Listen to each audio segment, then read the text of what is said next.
माझं नाव संदीप शिवाजी कोकणे, राहणार बेल पिंपळगाव. मी डॉक्टर हॉस्पिटलमध्ये या कारणाने आलो का माझा गुडघ्याला मार लागलेला होता. भालेराव सरांचं म्हणजे नाव ऐकून होतं मी चांगलं. त्यांच्याकडे त्यांची भेट घ्यावं म्हटलं का ते काय म्हणते काय नाही बघू. आणि त्यानंतर मी त्यांची भेट घेतली. त्यांची भेट घेतल्यानंतर त्यांनी मला गोळ्या दिल्या. त्यांनी गुडघा बघितला तर ते म्हणे गोळ्या घेऊन बघ म्हणे एकदा. त्याच्यानंतर नाही बरं वाटलं तर आपल्याला MRI करावं लागेल म्हणे. म्हणलं चालन ठीक आहे सर. सरांनी मला गोळ्या वगैरे दिल्या पण मला काही फरक पडला नाही. म्हणजे असं दुखायचं तर गोळ्या खाल्ल्यावर कमी व्हायचा.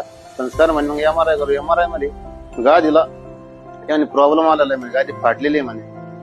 म्हणलं चालन सर ऑपरेशन तर करावंच लागेल. मग सर म्हणे म्हणलं चालन ठीक आहे काय अडचण नाही. सरांनी माझं ऑपरेशन केलं इतकं चांगल्या रीते हे झालं ना. मी भालेराव सरांचा पण आभारी आणि आपले सुजय दादा त्यांचा पण आभारी. कारण त्यांच्यामुळे आमच्या कमीत कमी पैशामध्ये होतं. नाही तर आम्हाला भरपूर पैसे लागले असते बाहेर याचं ऑपरेशन करायला. त्यांचा धन्यवाद आहे मी सुजय दादांचा पण सरांचा पण.